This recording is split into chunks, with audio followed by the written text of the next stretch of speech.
We're at the home of James Wedel here in Muleshoe, and this week James Wedel is moving to Lubbock, and you're going to live at the Muleshoe place, I understand, right? Yes, Muleshoe place. It's a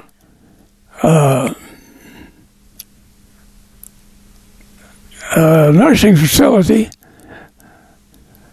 assisted living place. That's what it is. And it's brand new. Yeah, it'll be a year old this coming month. At Milwaukee and Erskine, right? Yes, ma'am. Well, I tell you, how long have you lived in Muleshoe, James Wedel? I moved into town in 1966. And when did you move to actually the Muleshoe area? I moved in 1948. 48. And so why did you come to Muleshoe area in the first place? Well, this was had a swine set up out here way west of town, and my folks had bought the farm, and they thought it'd be a good place for me to be. And you hadn't been married too many years, had you? Well, I married in 42. Uh-huh. I think it was 42. And so you came here from Lamb County, and did your parents have some land over in Bailey County? Yes, ma'am. That was our original farm. It was in southeast part of Bailey County. I mean, Lamb County. Uh-huh. And that's where you came from? Yes. We moved to Lamb County in 1928. We arrived on the 28th day of December, 1928. Southeast part of Lamb County. And who were your parents, James P. Wedel? Mr. and Mrs. Alton Wedel. And so where were you born? I was born in Hayden, Arizona, in a mining town out about 30 miles east of Phoenix. And so your parents came to Lamb County what year then? We didn't come. They came back, when we came back from Arizona, landed down in Pelopello County, down in Rayford. And from Rayford, we went to Throckmorton County. And from Throckmorton County, then we moved out here. And so where did you go to school, James? Well, I've been to several schools, I guess. I've been to school in Breckenridge. I guess really I've only been to two different schools. Went to Breckenridge, East Ward, and I went to, then when I moved out here, well, of course, I went to Littlefield School. Now, how did you meet your wife, Doris? Well, I was in the service at Lowry Field, and the YWCA in Denver, Colorado, had a weekend outing up in the mountains west of Denver, and they invited the GIs to come out, and that's where I met Doris. And now, where was she from? Well, she was originally from Coffeyville, Kansas. She graduated from Chillicothe School, Business College, Chillicothe, Missouri. And she was working for the Denver Lumber Company in Denver, Colorado. So where did you all marry? Well, we married in Muskogee, Oklahoma. Well, now, were you stationed near there or what? Yeah, I was stationed there. You were stationed there. Let me throw this in. I really wasn't supposed to get married. In fact, I told her that when I left Denver. I gave her an engagement ring. I said, we can't get married until I either wash out or flunk out or graduate, and then I'll be able to get married. But I said, I can't get married before that. They'll boot me out. Well, one Friday afternoon, this was in primary training at Muskogee, I was laying up my bunk, and one of the guys came in and says, there's this young lady out at the gate would like to see you. And I walked out, and lo and behold, there she stood. I said, "It's a shotgun wedding," and she was holding the gun. She had the wedding the license, she had the ring, she had the preacher lined out, and incidentally, a very famous preacher married us. Of course, he was just beginning, and that W.A. Criswell, he's a Baptist minister, went on to be, I guess, the largest Baptist church in Dallas. And he was, like I said, she had everything arranged, and we got married on Saturday night. I sneaked off. I had sneaked out on the base, which wasn't hard to do. But anyway, that's the way it started out. And so how many years were you married before she died? Oh, we'd celebrated 69th birthday. Wedding anniversary. Well, speaking of birthdays, you're going to have a birthday really soon. Well, I'll have a birthday next Sunday. And that will be May what? May 1st. And you'll be 92? I'll be 92. 92 years young. So in advance, we want to say happy 92nd birthday to you, Mr. Wedel. Well, thank you very much. Appreciate it. You know, you've been a really good resident of Muleshoe in the Muleshoe area and Bailey County all these many years, and you will be sorely missed. And we wish you the very best in your new home. I think this is wonderful. You're going to have such a nice apartment. Yes, ma'am. I'm not looking forward to it, but I guess it's the best thing for me to do. Jim and Susan can't run after me all the time, and I'm getting to that point where I can't get around very well anymore. Uh-huh. But they've certainly done a good job for all these years, haven't they? Yes, ma'am. Of course, that's your daughter-in-law and son, Jimmy and Susan Wedel, who live here in Muleshoe. Yeah, Susan, I told someone one day, I said, "Susan treats me just like an old red hen treats a baby chick, one chick. She really protects it." And she's really taking care of me. That is wonderful. Now, Mr. Wedel, during the war, where all did you go during World War II? Well, I was drafted in January 1941. I was going to school at Texas Tech. They sent us down, about 80 of us, our college students, sent us down to Fort Bliss. And I landed in the 124th Cavalry. There's two 124th and 112th, made up the 56th Cavalry Brigade. And I landed in the 124th in the medical detachment. And they sent us from Fort Bliss down to Fort Brown at Brownsville. And there we started our training. We rode horses for 3 months. And during that period of time, I was put in the cavalry.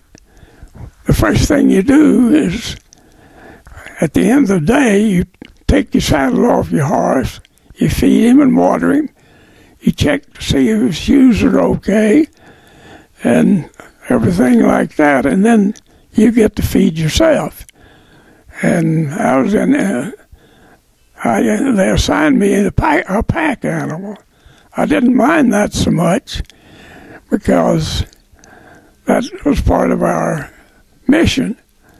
But then they assigned me an officer's horse, which didn't set too well with me. And of course, I had to take care of these 3 horses before I got to take care of myself. Didn't make any difference whether it was morning, noon, or night.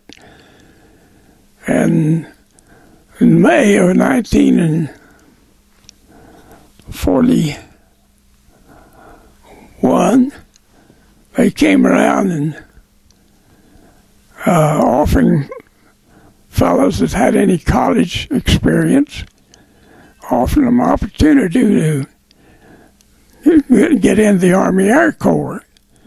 They were looking for fellows that had some college experience, and I decided in the position I was in that I would just go in the Army Air Corps. I have discharged. I have 2 honorable discharges.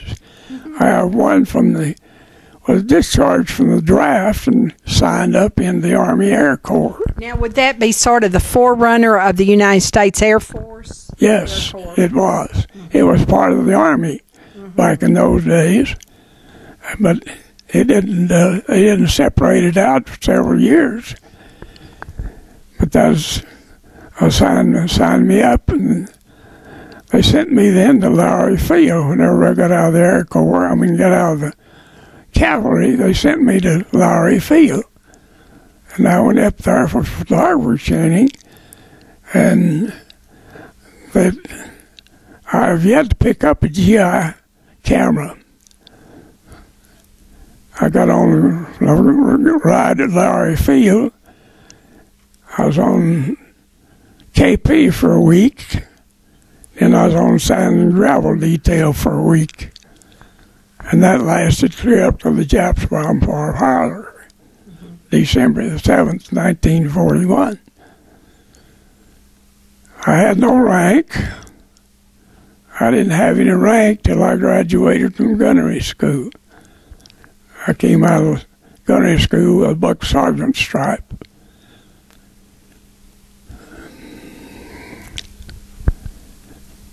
Did you go overseas? Yes, ma'am. I went overseas. I was in the 417th Bomb. We were an A-20 outfit, low-level attack. These spray pilots around here don't have anything on us. We flew at treetop level, and I flew 50 missions in New Guinea and the Philippine Islands.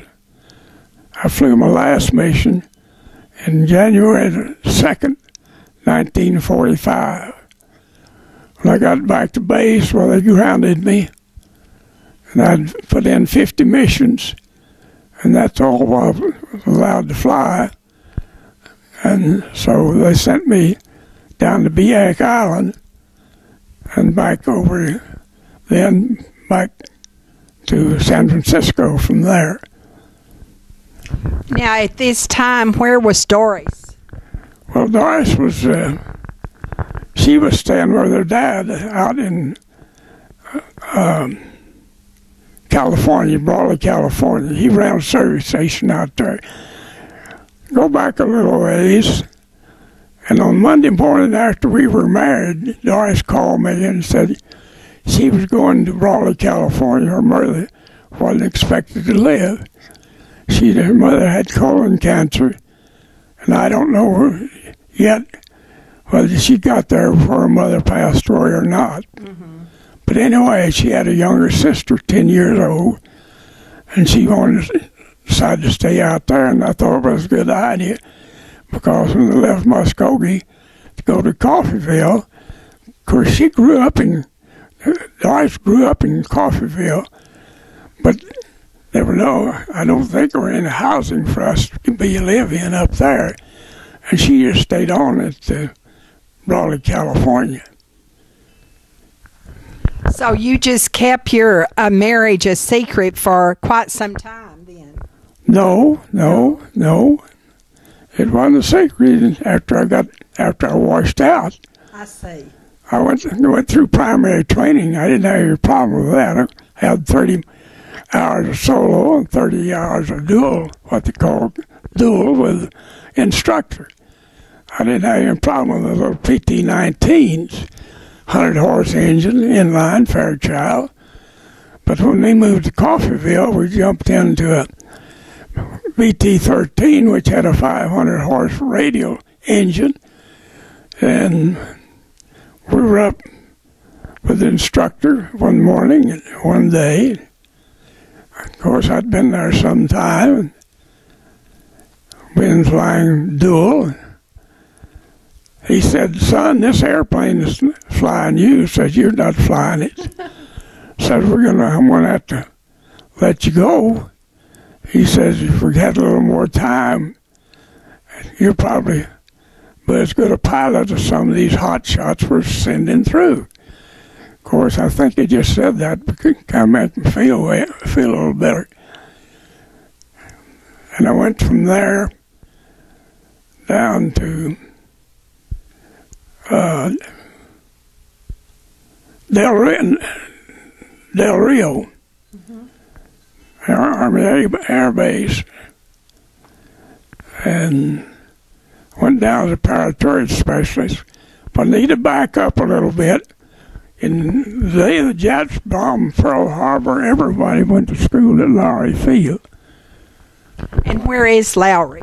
Lowry Field is in Denver, Colorado. Okay.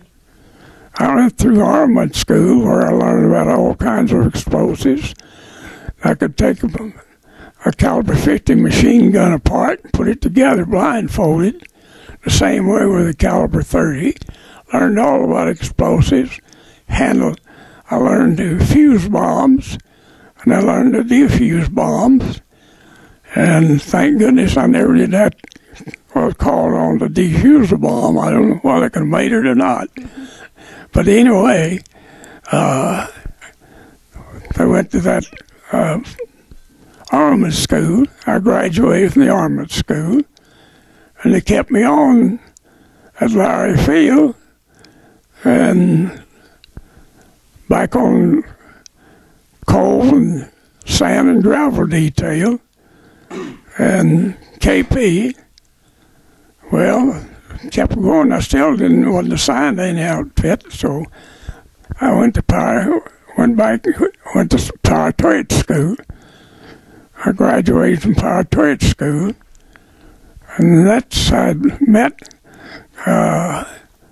Believe it or not, when I was on a detail one morning, we were on a detail over at the Officers Club, policing up the area, and the old sergeant in charge over there came out and wanted to know if anybody with cafe experience waiting on tables or even running a grill.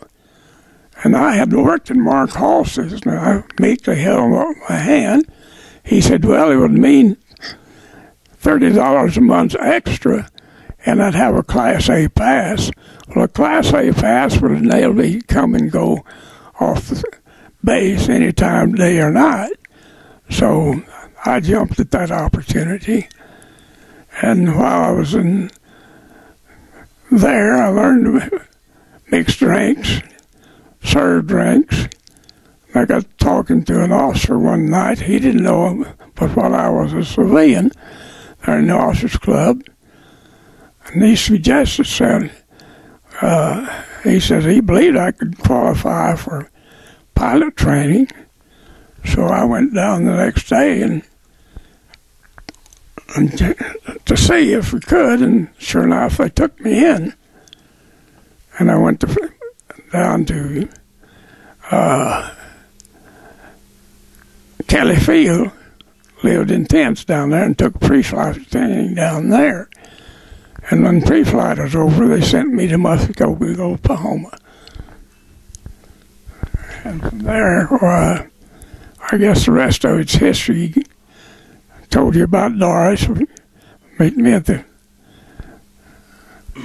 gate. So. Right. Well, and then you came to Muleshoe, and when you came to Muleshoe, how much land were you farming? I was farming 160 acres irrigated. And now, how many acres do you and your son have? Well, we farmed together and own about 4,000 acres. And when you came, what did you plant? Well, we planted milo and cotton. That was our chief crops in those days. And today, what is Jimmy growing? Well, we're growing corn, both yellow and blue, and cotton, soybeans, peanuts, black beans, red beans. Did I say soybeans? But anyway, soybeans, and went back, I guess, black-eyed peas. Today, most of your crops are organic and have been since your son Jimmy came back from Tech in about the 1950s. Well, no. I mean 70s. 70s, yeah, 70s. And and that has been very successful. Yes, ma'am. Yeah. You like that? Yeah, I didn't go in with him for about 2 years after he was into it. And we decided I had to get into it because it's difficult to have two different setups on the same farm.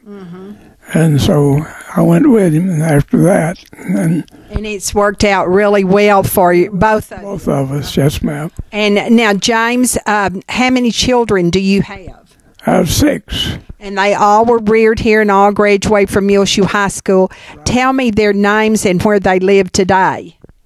Well, Mary Ellen, the oldest daughter, was born while I was overseas. She was 15 months old before I ever saw her. Then there was Jane. She was next. She's